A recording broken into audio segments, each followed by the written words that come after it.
But these, you see stuff like that. To me, that's unique. That's what makes your cinema the best cinema you. Now serving pizza, hot dogs, ice cream, and more to your seat. Find out more at eclipsecinemas.com.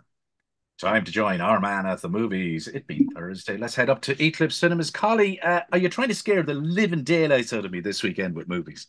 Yeah, and look, strap yourself in because there's so many scary ones coming between now and Halloween, and even when not scary, kind of odd ones. And I really enjoyed last week talking. We We were did, yeah. talking about Oddity, right? And got a general good reaction. I really enjoyed this week. It became a thing watching people come out of the screen mildly traumatized after Oddity. And I think especially because it's a little Irish movie and, a good few people have gone, but on the scale of the other movies, it's still, a handful here, a handful there. But we had a lovely experience on, I think it was Friday. It was in the Director's Lounge in on at 6 o'clock, and I happened to be there at 8 o'clock, which I normally wouldn't be. And there were five people walking out, and I just couldn't resist. I said to one of them, "What did you think of the movie?" And the lady stopped to talk to me and said, "Scariest thing I've seen since The Ring." But then the others all stopped, and the five of them all had a chat. They're all sitting in different parts of the screen, but they all stopped and had a chat about how much they enjoyed it, which I loved. But what I also loved was the lady went, "I'm actually glad you all stopped. I didn't know how to say this. I'm so sorry for screaming so much in the screen."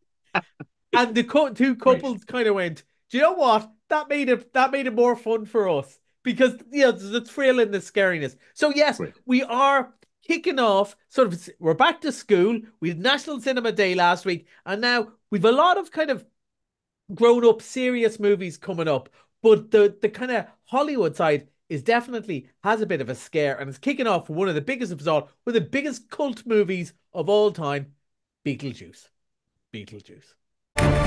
When I was a teenager, a trickster demon terrorized our entire family and tried to force me to marry him. Ew. Who's Beetlejuice? Don't ever say that name. Beetlejuice. No! If you say his name 3 times, he will appear. Beetlejuice. The juice is loose. Oh, now's my chance. He's back. And they didn't call it two either. They called it Beetlejuice, Beetlejuice. I knew, so I'm a very much, I was going to say child of the age, probably a teenager of the 80s. And this was a huge movie at the time, right? And I knew it was popular, but I didn't realize how much it retained. And a whole generations of people absolutely love it. And particularly, it seems to be girls who also love Halloween. This is their favorite. Now, full confession time, Shamey. Actually, two confessions. One, until a week ago, I'd never seen Beetlejuice. And I think it's because it came out when I was about 14 or 15 and I liked heavy metal and all the goth kids and the queer kids liked it. And somehow it missed me. And I thought, and I'd seen so many clips of it. I felt I'd seen it, but I hadn't. Yeah, yeah. So I watched it the other day on a streaming service, really enjoyed it. But there was a scene in it, Jamie, where they he's kind of in purgatory, waiting to move on to the other side. They're in this waiting room, and it's on forever and ever and ever. There's all these weird and wonderful figures. And as I was in my staff meeting this morning, that's exactly how I felt, right? And I was thinking, once this staff meeting is over, I get to watch the Beetlejuice sequel before I go on air with Shamey. And the hours ticked by, and the hours ticked by, and then I realized it's 3:30, and they're talking about where to put the pizza boxes in future. And I went, I'm not going to get to see this movie. And I'm going to have to tell Shamey on air after moving everything around because I'm off next week that I didn't see the bleeding movie in the first place. So this has got a lot of hype. The tickets, the two Directors Lounge screenings tomorrow have already sold out. And like people in this part of the world do not book in advance. So that shows you how popular it is. It's a 12A, which I think is good because you wouldn't want it to be a 15A because let's face it, a lot of the core fans are quite young and they like the fun side of scary, like a little bit naughty, a little bit Yeah. rude, but nothing too bad. And that's the right sweet spot. This is where Tim Burton was at his best. A couple of the movies he made since weren't as good, but it's gothic, it's funny, it's silly. One of the things I was surprised about the last one is Michael Keaton isn't in it that much, but he's so memorable in it. And they've added to this. Monica Bellucci plays Beetlejuice's ex-wife, kind of a Frankenstein type thing. Looks really funny. Most of the stars that are still with us are back, including Catherine O'Hara, who people would know for Schitt's Creek, who's now a bigger star than she was first time around. And they've got Jenna Ortega, who's a huge star in the very Beetlejuice-esque Wednesday, the spin-off of Wednesday Addams. So there's all the ingredients to be a big hit. From the reviews, because I haven't seen it, from the reviews, I don't think it's anything groundbreaking, but I think it would be a problem if it was, because people want to go and revisit the world again. You wouldn't want to see anything new. And one of the reasons, it sounds weird, but one of the reasons Beetlejuice didn't age that much is because the effects were purposely quite chunky. Tim Burton made it to look like one of the movies he watched on TV growing up in the 50s. It was all meant to be a bit awkward and stuff. And that's the rubber heads and things like that. And they don't age in the way that computer graphics that look cool 1 year, 10 years later are so out of date. And the rubbery weirdo creatures was always part of the fun. So it looks really good. I am going. Now, don't tell my bosses, right? I'm supposed to be off in the morning. I am absolutely going to go and watch this because they might get me to find out something to do with the stock and those pizza bleeding boxes that I was supposed to put away. I know, we shouldn't tell these stories in there, but it's true. Oh, yeah. That's exactly what I was like. So it's going to be a huge hit this weekend. One thing I would say to people, especially if they're bringing little people with them, maybe book for the popular screenings, book in advance if you can, because it's going to be so popular this weekend. And, there's maybe not a lot on this weekend as well if the weather's not good. So I think it'd be really popular. I can't wait to tell you all about it once I actually see it.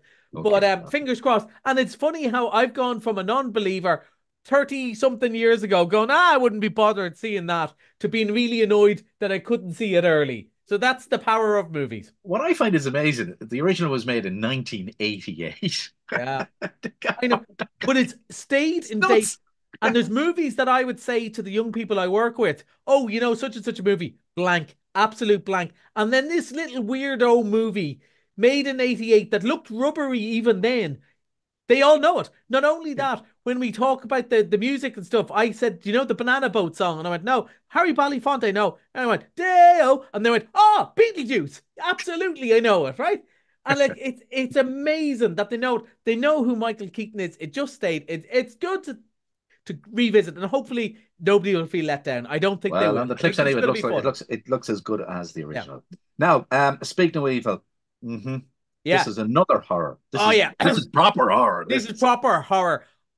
Now this is not out till next Thursday. It's a week today, but I won't be on, so we're going to talk about it then. This is, I tell you, the trailer alone, I was in a nervous sweat of it because it's one of those psychological thrillers where it's all awkwardness. They're all having this lovely dinner and everyone's having a great time. And suddenly the character played by James McAvoy, who's always one of my favorite actors, especially he can go, maybe I'm going to say something controversial now, maybe it's the Scottish in him, that he can go from sane to crazy quite quickly in the same way of Train Spotting with Begbie. That's what he reminds me of.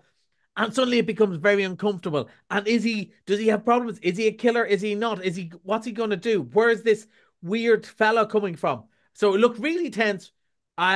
People more so than me, I won't lie to you. These are the ones that I sometimes struggle with because it's so uncomfortable. But you could cut the air after just watching the trailer, and people like these. A really tense thriller coming out next Thursday. Next Thursday. That's Speak No Evil, folks. Right.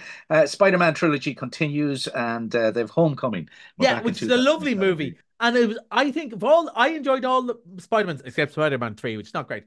But of all of them, I think the characters, they got this one right. And Tom Holland, I think he was already in his 20s, but he looks like a kid. And when he came in and he speaks like a kid, and that was always the thing. That's where Spider-Man was different. That's where the comics were so popular. He was the kid superhero. All the other superheroes were grown-ups. He was the kid, and he's wisecracking. He's saying things. That really old movie, Empire Strikes Back, and everyone's looking at him going, yeah, you mean the one that feels like it was yesterday? And I thought it was perfect. And what it is it's a small-scale movie. It's not the end of the world. Actually, Michael Keaton's in this one too. It's not the end of the world in this movie. He's just having a problem in high school. And that's what it's about. And it's a lovely story. And at the time, I remember saying, I think it was Porrick at the time, saying, I think we've had enough Spider-Man, really, don't you? They can't tell this story again. And then I watched this movie and went, well, it just goes to show you, if it's told well enough, you can do it again. And it's very good. It's really good fun. And when's that screening? That's screening at the weekend. at the weekend. Okay. Again. And then we're Okay. going to the next one next week. Yeah.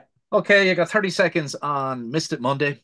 Trap, which was really interesting, been very popular. It's all twisted and turns. Now, for me, one of the bits at the end got a bit silly, but two members I work with told me I was wrong, and I've just seen too many movies, that the end was much better than they thought. You know, he's a serial killer. We know that from the start. He's trapped at a concert. Can he get out? It's mad, but it's great fun for a fiver. Okay. That is Collie in the movies. You're not back next week. And, I won't be here you have next a week week. off next week. So Yeah. we week off. Giving him a week off. He needs a week off. He looks like he needs a week off. And we'll be talking movies the following week. Back with a vengeance. We'll be talking about Interstellar as well, like another classic. Oh, yeah. Interstellar. It's two. Interstellar 2, isn't it? Yeah. Well, no, it's just 10 years. Oh, it's 10 years. Oh, Yeah, it's just 10 years. Okay. That's Collie on movies. Eclipse Bye. Cinemas.